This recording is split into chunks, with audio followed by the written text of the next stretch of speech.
M Vincent M L A കൂടി ചേരുന്നുണ്ട് TDSന്റെ ഭാഗമായിട്ട്. Shri M Vincent M L A, ഈ ഗണേഷ് കുമാറും ആന്റണി രാജുവും തമ്മിലുള്ള വാക്പോര് അത് കഴിഞ്ഞ ദിവസങ്ങളിലൊക്കെ കണ്ടിരുന്നു കാണും. ഒപ്പം ന്യൂസ് 18നോടുള്ള പ്രതികരണത്തിലും ഗണേഷ് കുമാറിനുള്ള മറുപടി നൽകുകയായിരുന്നു. പക്വത കാണിക്കണം എന്നുള്ള തരത്തിൽ ആന്റണി രാജു. ഈ വാക്പോര് അത് ഈ ഭരണത്തിൽ ഗതാഗത വകുപ്പിന്റെ കാര്യത്തിൽ അത് എത്തരത്തിൽ പ്രതിസന്ധി ഉണ്ടാക്കുമെന്ന് തോന്നുന്നുണ്ട് താങ്കൾക്ക്?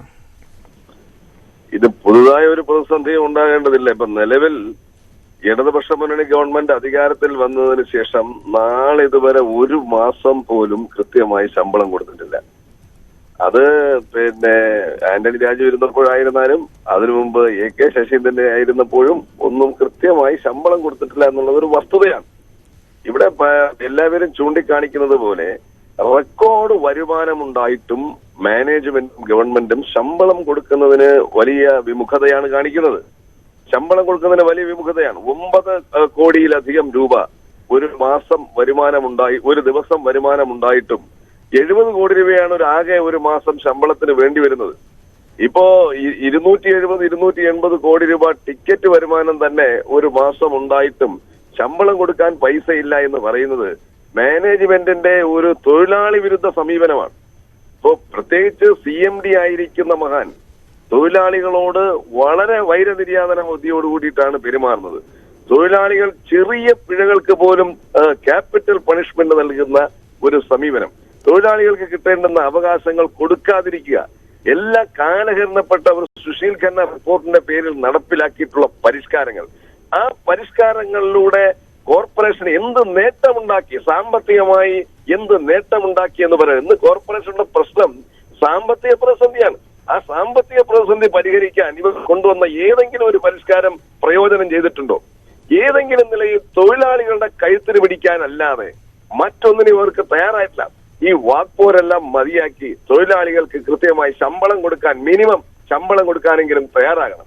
ഈ KSRTC ഈ നിലയിൽ മുന്നോട്ട് പോകേണ്ടത് ഈ നാടിന്റെ ആവശ്യമാണ്. അതിന് പകരം സ്വിഫ്റ്റ് എന്ന് പറഞ്ഞൊരു കമ്പനി, കടം വാങ്ങാൻ വേണ്ടി ഒരു കമ്പനി എന്ന പേരിൽ തുടങ്ങിയിട്ട് ആ കമ്പനി ഇന്ന് KSRTCയെ വിഴുങ്ങുന്ന അവസ്ഥയിലാണ് എത്തിയിരിക്കുന്നത്. KSRTCക്ക് നൽകേണ്ടുന്ന പ്ലാൻ ഫണ്ട് ഉപയോഗിച്ചുകൊണ്ട് ബസ് വാങ്ങിയിട്ട് ആ ബസ്സിന് വാടക കൊടുക്കേണ്ടുന്ന വളരെ വൈരുദ്ധ്യമായിട്ടുള്ള ഒരു കാര്യമാണ് ഇപ്പോൾ KSRTCയിൽ നടന്നുകൊണ്ടിരിക്കുന്നത്. പുതിയ ബസ്സുകൾ വാങ്ങുന്നില്ല, പുതിയ നിയമനങ്ങളില്ല. ഇതെല്ലാമായി KSRTCയെ തകർത്ത് തരിപ്പണമാക്കുന്ന ഒരു സാഹചര്യമാണ് പോകുന്നത്. ഇവിടെ ഇന്ന് KSRTC നിലനിന്നു പോകുന്നത് തൊഴിലാളികൾ കൊണ്ട് സമീപനം കൊണ്ട് മാത്രമാണ്. കൃത്യമായി ഒരു മാസവും ശമ്പളം കിട്ടിയില്ലെങ്കിലും പണിമുടക്ക് പോലും നടത്താതെ എല്ലാ ദിവസവും കൃത്യമായി ജോലി ചെയ്ത് ഈ KSRTCയെ താങ്ങി നിർത്തുന്നതിന്റെ പ്രധാനപ്പെട്ട കാരണം തൊഴിലാളികളുടെ സന്മനോഭാവമാണ് എന്നാണ് എനിക്ക് അവസരത്തിൽ പറയാനുള്ളത്. ആ തൊഴിലാളികളുടെ വികാരങ്ങൾ മുഖവിലക്കെടുക്കാൻ പുതിയ മന്ത്രിയെങ്കിലും തയ്യാറാകണമെന്നാണ് ഞങ്ങൾക്ക് ഈ അവസരത്തിൽ ആവശ്യപ്പെടാനുള്ളത്. ഈ ഗണേഷ് കുമാർ ആരോപിച്ചതുപോലെ ഒരു നാഥനില്ലാ കളരി ആയിരുന്നു ആന്റണി രാജുവിന്റെ കാലഘട്ടത്തിൽ ഗതാഗത വകുപ്പ്. മാത്രമല്ല, ഈ നോക്കാൻ ആളില്ല എങ്കിൽ അതിന്റെ അവസ്ഥ അതായിരിക്കും. വലിയ ചോർച്ചയുണ്ട്. ഈ ചോർച്ച ഓട്ടയടയ്ക്കും എന്നുള്ളതാണല്ലോ ഗണേഷ് കുമാറിന്റെ പ്രതികരണങ്ങളിൽ പ്രധാനം. അപ്പോൾ എന്താണ് ഈ ഗണേഷിന്റെ ഒരു പ്രധാനപ്പെട്ട കാര്യം? ഇത് ആദ്യമായിട്ടല്ല ഈ കസേരയിൽ ഇരിക്കുന്നതും. അപ്പോൾ അദ്ദേഹം അതേ വകുപ്പ് കൈകാര്യം ചെയ്തിട്ടുണ്ട്. അന്ന് അത്യാവശ്യം കയ്യടി വാങ്ങിയിട്ടുമുണ്ട്. അപ്പോൾ ഒരു പ്രതീക്ഷ വെച്ചുകൂടെ ഇനി? അത് ഞങ്ങള് തുടക്കത്തിലെ ഞങ്ങളുടെ പ്രതികരണം പ്രതീക്ഷയാണ്. കാരണം KSRTC എന്ന് പറഞ്ഞാൽ ഈ കേരളത്തിന്റെ ഒരു പൊതു സ്വത്താണ്. KSRTCക്കുള്ള ആസ്തികൾ മുഴുവനും ഏതെങ്കിലും ഒരു ഗവൺമെന്റ് ഉണ്ടാക്കി കൊടുത്ത ആസ്തിയല്ല, ജനങ്ങൾ പിരിവെടുത്ത് വാങ്ങിയിട്ടുള്ള സ്ഥലങ്ങളാണ്. അതുപോലെ തന്നെ തദ്ദേശ ഭരണ സ്ഥാപനങ്ങളും മറ്റു ഫണ്ടുകളും എല്ലാം ഉപയോഗിച്ചുകൊണ്ട് വാങ്ങിയിട്ടുള്ള സ്ഥാപനങ്ങളാണ്. അത് താങ്ങി നിർത്തേണ്ടത് പൊതുസമൂഹത്തിന്റെ ആവശ്യമാണ്. അപ്പൊ അങ്ങനെയുള്ള ഒരു സ്ഥാപനത്തെ നിലനിർത്തുന്നതിന് വേണ്ടിയിട്ടാണ് നമ്മൾ എല്ലാവരും പരിശ്രമിക്കുന്നത്. തൊഴിലാളികളുടെയും സഹകരണം എല്ലാം ആ കാര്യങ്ങളിൽ ഉണ്ടായിട്ടുണ്ട്. തൊഴിലാളികളെ നിരന്തരം കുറ്റപ്പെടുത്തുന്ന സമീപനം നിലവിൽ ഉള്ള CMD ആയിരുന്നാലും ഗവൺമെന്റ് ആയിരുന്നാലും ചെയ്തുകൊണ്ടിരിക്കുന്നത്. തൊഴിലാളികൾ അനുഭവിക്കുന്ന പ്രയാസത്തെ കുറിച്ച് ആരും ശ്രദ്ധിക്കുന്നുമില്ല, ചിന്തിക്കുന്നുമില്ല എന്നുള്ളതാണ് ഒരു വസ്തുത. അവരിൽ നിന്ന് പിടിച്ചെടുക്കുന്ന തുകകൾ പോലും കൃത്യമായി അടയ്ക്കാത്ത ഒരു സമീപനമാണ് സ്വീകരിച്ചുകൊണ്ടിരുന്നത്. എങ്ങനെയാണ് എല്ലാ മാസവും ഇപ്പൊ നമുക്കറിയാം, പഴയ വാഹനങ്ങൾക്ക് ഇപ്പൊ നിലവിൽ ഉപയോഗിക്കാത്ത വാഹനങ്ങൾക്ക് ഉപയോഗിക്കേണ്ടുന്ന സ്പെയർ പാർട്സുകൾ പോലും കഴിഞ്ഞ കാലങ്ങളിൽ വാങ്ങിയിട്ടുണ്ട് എന്ന് നമുക്ക് തെളിവ് സഹിതം ഹാജരാക്കാൻ ഞങ്ങൾ തയ്യാറാണ്. അതുപോലെ തന്നെ ഈ ETM മെഷീന്, ആ ETM മെഷീൻ എന്ന് പറഞ്ഞാൽ 2 വർഷം മുമ്പ് വാങ്ങിയതാണ്. ഇപ്പോഴത്തെ ആൻഡ്രോയിഡ് സിസ്റ്റം വന്നിട്ട് 10-12 വർഷമായി.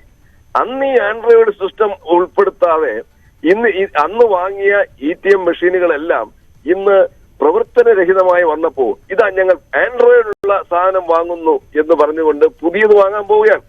അന്ന് 5.5 കോടി രൂപ കൊടുത്ത് വാങ്ങിയ മുഴുവൻ മെഷീനുകളും കേടായി. എന്തുകൊണ്ട് അന്ന് ആൻഡ്രോയിഡ് ഉപയോഗിച്ചില്ല എന്ന് അന്നും CMD ആയിരുന്ന ഇന്നത്തെ CMDയും അതുപോലെ തന്നെ മന്ത്രിയും മറുപടി പറയേണ്ടതാണ്.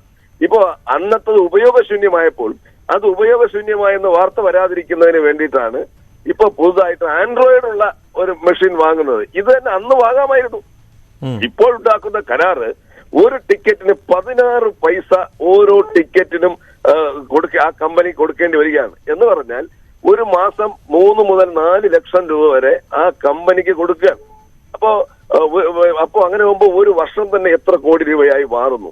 ഏകദേശം 10-60 കോടി രൂപ ഒരു വർഷം തന്നെ ആ സ്വകാര്യ കമ്പനിക്ക് ലഭിക്കാൻ പോകുന്ന ഒരു ഇടപാടാണ് നടന്നിരിക്കുന്നത്. അപ്പൊ ഇതുപോലുള്ള ഒരുപാട് വിഷയങ്ങൾ ഇതിനകത്തുണ്ട്. ഞങ്ങൾ പഴയ മന്ത്രിയിലും ഞങ്ങൾ പ്രതീക്ഷ വച്ചിരുന്നു. അതിനു മുമ്പ് AK ശശീന്ദ്രൻ മന്ത്രിയായിരുന്നപ്പോഴും ഞങ്ങൾ പ്രതീക്ഷ വച്ചിരുന്നു. കാരണം ഞങ്ങൾ ഇതിനകത്തൊരു ഒരു മുൻവിധിയോടുകൂടി ഒരു ഗവൺമെന്റിന്റെയോ അല്ലെങ്കിൽ ഒരു മന്ത്രിയുടെയോ പ്രവർത്തനങ്ങളെ എതിർക്കുക എന്നുള്ളതല്ല ഞങ്ങളുടെ സമീപനം. പക്ഷെ തൊഴിലാളി വിരുദ്ധ സമീപനം സ്വീകരിച്ചാൽ നഖശികാന്തം എതിർത്തിട്ടുണ്ട്, വിട്ടുവീഴ്ചയില്ലാതെ എതിർത്തിട്ടുണ്ട്. പക്ഷെ അത് പൊതുഗതാഗത സംവിധാനത്തെ സംരക്ഷിച്ചുകൊണ്ടുള്ള പ്രതിഷേധങ്ങളും സമരങ്ങളുമാണ് INTUCയുടെ നേതൃത്വത്തിൽ നടന്നിട്ടുള്ളതെന്ന് ഈ പറയാൻ ആഗ്രഹിക്കുകയാണ്. വളരെ നന്ദി ശ്രീ MN MLA.